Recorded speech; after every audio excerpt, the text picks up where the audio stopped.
discussion and a meeting, a very fruitful meeting with the Japanese Minister of Steel. We talked about the tremendous growth prospects in India in the steel sector. The very fact that our steel sector is going to grow from 160 million tons per annum production capacity today to almost 300 million tons per annum by 2030, and therefore the potentialities that this holds for the Japanese steel sector as well. We have a number of Japanese companies that have invested in India to take part in this growth phase of the steel sector. Along with that, we also talked about decarbonization. We talked about green steel.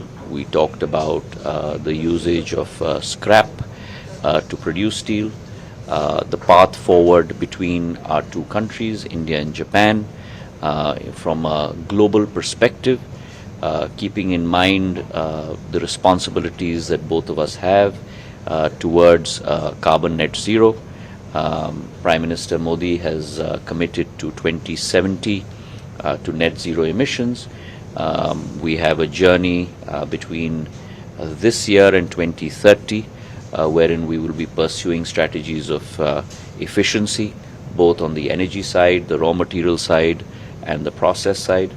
The journey from 2030 to 2047, where we'll be looking at green hydrogen and carbon capture, usage and storage. And then the journey from 2047 to 2070, where through disruptive technologies, we'll be reducing carbon emissions to the lowest level.